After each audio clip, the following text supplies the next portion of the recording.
Hello students. स्वागत है आप सभी का वोल्केनो आईएएस के इस प्लेटफॉर्म पे। स्टूडेंट्स, अगर हम बात करें इस लेक्चर की तो ये लेक्चर हमारा डेली करंट अफेयर का डिस्कशन लेक्चर है। इस करंट अफेयर के डिस्कशन लेक्चर के अंदर हम प्रीलिम्स के पर्सपेक्टिव से जो इम्पोर्टेंट न्यूज़ हैं उसको यहाँ पे डिस्कस किया जाता है। उनसे रिलेटेड जो इम्पोर्टेंट डाटा एंड फैक्ट है उसके बारे में हम यहाँ पे बात करते हैं, उनको यहाँ पे डिस्कस करते हैं। तो स्टूडेंट्स, आज का जो करंट अफेयर का जो डिस्कशन है उसे हम स्टार्ट करते हैं। सबसे पहले अगर हम बात करें हमारे फर्स्ट टॉपिक की, तो हमारा फर्स्ट टॉपिक है H3N2 इन्फ्लुएंजा के बारे में। स्टूडेंट्स, ये जो टॉपिक है इसके बारे में आपने कंटिन्यू न्यूज़ के अंदर रीड किया होगा पिछले 10-15 दिन से।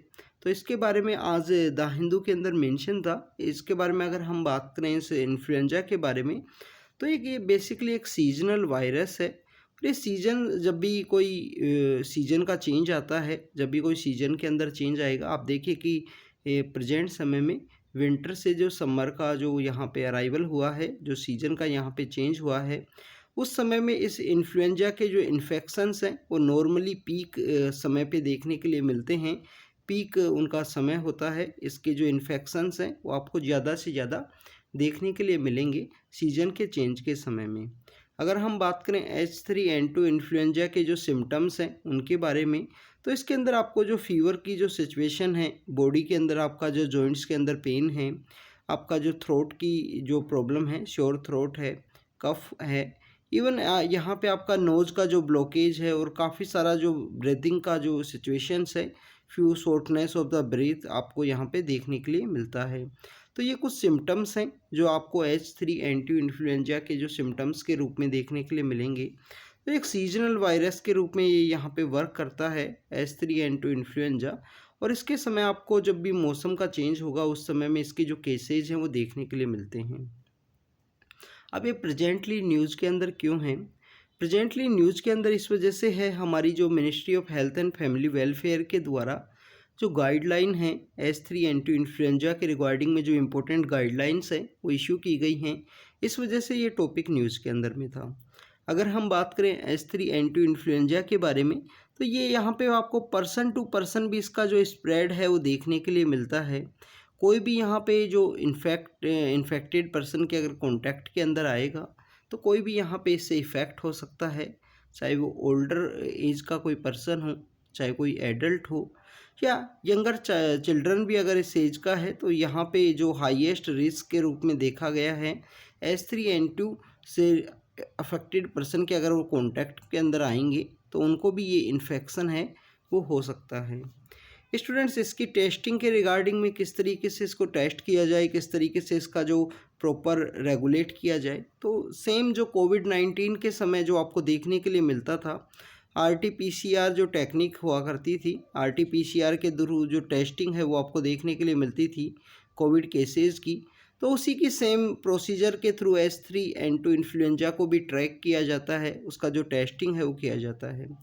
वैक्सीन यहाँ पे सीजनल फ्लू के लिए अवेलेबल है। सीजनल फ्लू हर एक साल आपको जब भी मौसम का चेंज होगा, जब भी सीजन्स के अंदर चेंज आएगा उस समय आपको देखने के लिए मिलता है। तो जो सीजनल फ्लू के लिए जो वैक्सीन अवेलेबल है वो यहाँ पे H3N2 इन्फ्लुएंजा को भी कवर करती है। तो ये आपको पता होना चाहिए। आपसे यूपीएससी में क्वेश्चन पूछ लिया जाएगा कि आप देखें कि H3N2 इन्फ्लुएंजा की कोई भी वैक्सीन अवेलेबल नहीं है, तो आप देखिए कि यहाँ पे वैक्सीन इसका जो है वो अवेलेबल है। सीजनल फ्लू की जो वैक्सीन है वो यहाँ पे इसको वर्क करती है, कवर करती है H3N2 इन्फ्लुएंजा को। तो स्टूडेंट्स, कंटिन्यू इसके जो केसेज हैं वो इंक्रीज हुए हैं कंट्री के अंदर में। इस वजह से हमारी जो ministry of health and family welfare है, जो ministry of health and family welfare है, उसके द्वारा यहाँ पे जो गाइडलाइंस हैं वो इशू की गई हैं H3N2 इन्फ्लुएंजा के रिगार्डिंग में।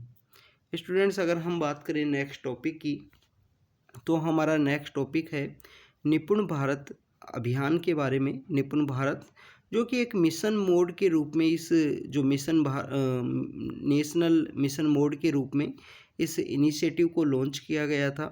हमारी जो मिनिस्ट्री हैं एजुकेशन के रिगार्डिंग में, जो मिनिस्ट्री है मिनिस्ट्री ऑफ एजुकेशन, उनके द्वारा जो निपुण भारत है वो लॉन्च किया गया था। अब आप देखिए कि अगर हम बात करें निपुण भारत अभियान की, तो सबसे पहले आपको जो निपुण वर्ड है इसके बारे में पता होना चाहिए। निपुण वर्ड का मीनिंग ये है national initiative for proficiency in reading with understanding and numeracy. तो आप देखिए कि रीडिंग को यहाँ पे इम्प्रूव करना है, और न्यूमरेसी को भी यहाँ पे इम्प्रूव करना है। तो रीडिंग एंड न्यूमरेसी को यहाँ पे इम्प्रूव करना है। तो नेशनल इनिशिएटिव है for proficiency in reading with understanding and numeracy. ये 2021 के समय एक नेशनल मिशन मोड के रूप में इस इनिशिएटिव को लॉन्च किया गया था। अगर हम बात करें इस निपुण भारत अभियान का जो मेन मोटिव है वो क्या है, तो मेन मोटिव यही है कि हमारे देश के जितने भी चिल्ड्रंस हैं कि every children in the country तो नेसेसरीली अटेंड करे जो फंडामेंटल लिटरेसी है, जो न्यूमरेसी है, जो फंडामेंटल लिटरेसी या न्यूमरेसी है उसको by the end of the grade 3 जो हमारी 3rd क्लास है उस तक यहाँ पे फंडामेंटल लिटरेसी या न्यूमरेसी को अटेंड करें बाय द 2026 एंड 27। आप स्टूडेंट्स देखिए कि जनवरी के मंथ में एक सर्वे है एजुकेशन के रिगार्डिंग में, एक इम्पोर्टेंट सर्वे है, उसे रिलीज किया गया था एसर के द्वारा। Annual status of education report है एसर का। ये जो सर्वे है annual status of education report, ये आपको एनजीओ प्रथम के द्वारा देखने के लिए मिलता है, जो एनजीओ प्रथम है उसके द्वारा देखने के लिए मिलता है। तो उस एसर की रिपोर्ट के अंदर भी यही फाइंडिंग आई थी कि कोविड-19 के समय जो हमारे चिल्ड्रंस हैं उनकी जो बेसिक फंडामेंटल लिटरेसी है और न्यूमरेसी है वो यहाँ पे इफ़ेक्ट हुई है।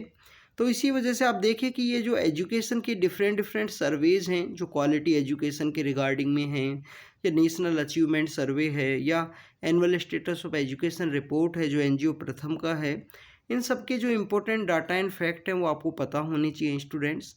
तो फंडामेंटल लिटरेसी एंड न्यूमरेसी को यहाँ पे अचीव करना है। हमारे 3rd ग्रेड तक जो भी चिल्ड्रन हैं वो अटेंड करें फंडामेंटल लिटरेसी एंड न्यूमरेसी को।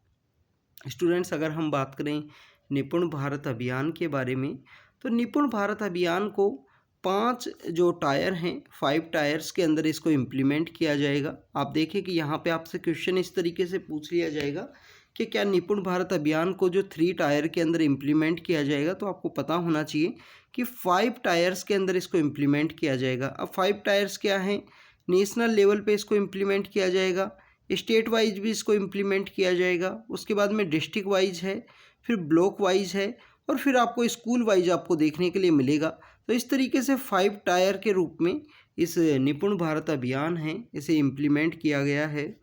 यहाँ पे सभी स्टेट्स और सभी यूनियन टेरिटरीज़ हैं जिसके अंदर इसको इम्प्लीमेंट किया जाएगा under the aegis of central sponsor scheme है जो हमारी सेंट्रल। अब आपको सेंट्रल स्पॉन्सर स्कीम के बारे में भी पता होना चाहिए। सेंट्रल स्पॉन्सर स्कीम वो होती हैं बेसिकली जिसके अंदर सेंटर और स्टेट के द्वारा जो मनी है वो शेयर किया जाता है। कभी सेकेंड टाइप की जो स्कीम्स होती हैं वो होती हैं सेंट्रल सेक्टर के अंदर 100% जो मनी है वो सेंटर के द्वारा बोरो किया जाता है, सेंटर के द्वारा ही स्पेंड किया जाता है। सेंट्रल सेक्टर के अंदर जो फंडिंग का जो क्राइटेरिया है, कभी कभी कुछ स्टेट्स में आपको 90-10 रेशियो देखने के लिए मिलेगा, कुछ स्टेट्स के अंदर आपको 60-40 का रेशियो देखने के लिए मिलेगा। 60 जो % मनी है वो सेंटर के द्वारा बोरो किया जाता है। तो स्टूडेंट जो सेंट्रल स्पॉन्सर स्कीम है समग्र शिक्षा अभियान, जो समग्र शिक्षा अभियान नाम की जो हमारी स्कीम है उस स्कीम के अंडर में इसको इम्प्लीमेंट किया गया है 5 लेवल पे, 5 टायर्स के अंदर इसको इम्प्लीमेंट किया गया है निपुण भारत को। स्टूडेंट्स समग्र शिक्षा अभियान बेसिकली 3 हमारी इनिशियल जो स्कीम हुआ करती थी उन स्कीम्स का यहाँ पे एक इंटीग्रेशन है समग्र शिक्षा अभियान जो 2018 के अंदर चेंज किया गया। आप देखिए कि हमारे यहाँ पे एक स्कीम है सर्व शिक्षा अभियान। जो सर्व शिक्षा अभियान है राष्ट्रीय माध्यमिक शिक्षा अभियान है जो हमारी सेकेंडरी लेवल पे है माध्यमिक, और हमारा जो टीचर एजुकेशन है, जो टीचर एजुकेशन है कि टीचर्स का ट्रेनिंग किस तरीके से करना है, किस तरीके से टीचिंग करवानी है। तो इन सभी तीनों स्कीम्स को मर्ज करते हुए गवर्नमेंट के द्वारा समग्र शिक्षा अभियान है उसे चलाया गया था।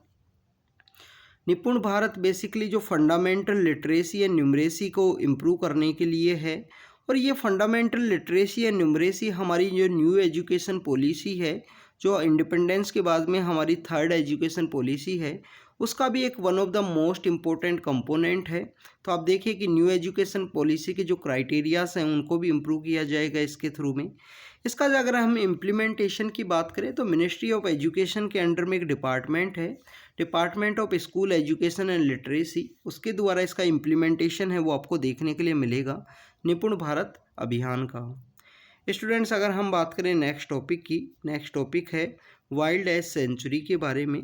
जो वाइल्ड लाइफ सेंचुरी है उसके बारे में ये टॉपिक है। अब ये टॉपिक न्यूज़ के अंदर क्यों था, सबसे पहले तो आपको ये पता होना चाहिए कि रिसेंटली वहाँ पे जो माइनिंग की एक्टिविटी है उनको अलाउ किया गया है।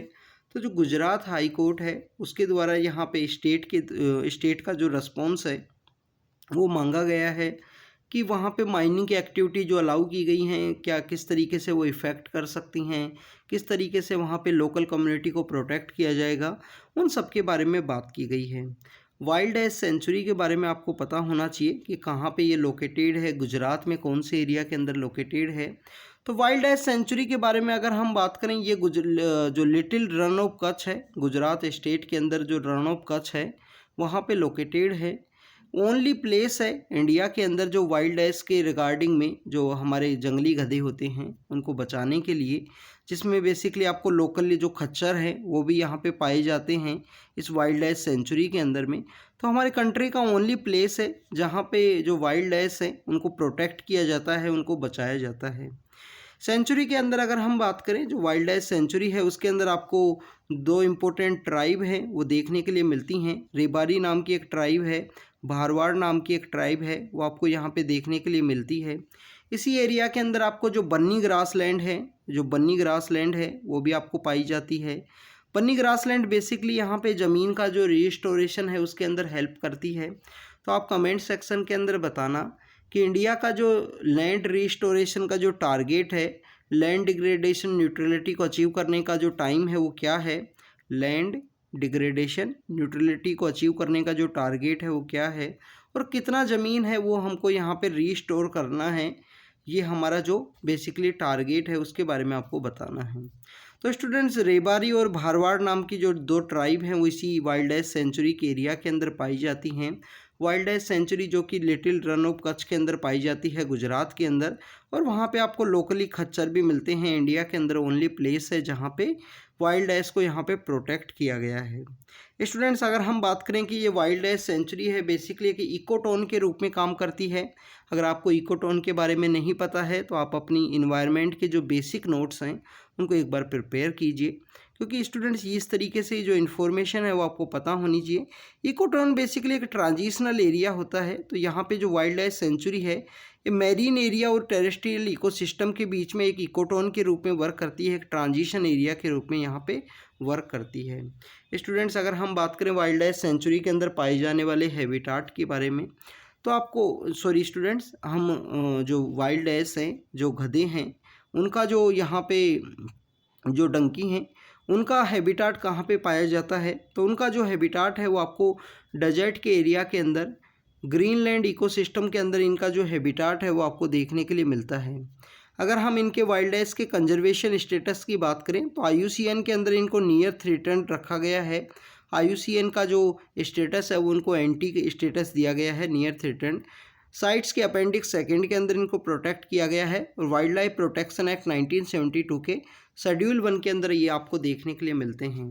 तो स्टूडेंट्स, ये वाइल्ड लाइफ सेंचुरी के बारे में है, नियर थ्रेटन्ड IUCN स्टेटस है, साइट्स का सेकंड अपेंडिक्स सेकंड के अंदर है, शेड्यूल 1 इन वाइल्ड लाइफ प्रोटेक्शन एक्ट है। डेजर्ट और ग्रासलैंड इकोसिस्टम के अंदर ये देखने के लिए मिलते हैं वाइल्ड लाइफ, और इकोटोन के रूप में वर्क करती है ये वाइल्ड लाइफ सेंचुरी, जो मैरीन और टेरेस्ट्रियल इकोसिस्टम के बीच में एक ट्रांजिशनल एरिया के रूप में यहाँ पे वर्क करती है, लिटिल रन ऑफ कच्छ के अंदर, गुजरात के अंदर। तो स्टूडेंट्स, आज हमने वाइल्ड लाइफ सेंचुरी के बारे में डिस्कस किया। निपुण भारत अभियान जो literacy and fundamental literacy and numeracy के बारे में है उसके बारे में डिस्कस किया, और डिस्कस किया H3N2 इन्फ्लुएंजा के बारे में, जिसकी वैक्सीन अवेलेबल है। तो सीजनल फ्लू के वैक्सीन के द्वारा ही ये इस H3N2 इन्फ्लुएंजा को कवर किया जाता है। तो स्टूडेंट्स, ये आज का हमारा करंट अफेयर का डिस्कशन था। कंटिन्यू इसी तरीके से आपको अपडेट करते रहेंगे। पिछले 2 दिन से जो न्यूज़पेपर का जो डिस्कशन है वो अपलोड नहीं हो पाया है। आने वाले समय में हम कंटिन्यू करने की कोशिश करेंगे। कुछ हेल्थ के रीज़न हैं और कुछ और रीज़न्स की वजह से जो न्यूज़पेपर का जो डिस्कशन है वो अपलोड नहीं हो पाया। तो स्टूडेंट्स जो बैकलॉग है उसको हम क्लियर करने की कोशिश करेंगे। जो इम्पोर्टेंट जो एडिटोरियल्स हैं उनको आने वाले जो न्यूज़पेपर के डिस्कशन के अंदर कवर करेंगे। तो आप कंटिन्यू पढ़ाई कीजिए अपनी अच्छे से। Thank you students, thank you very much.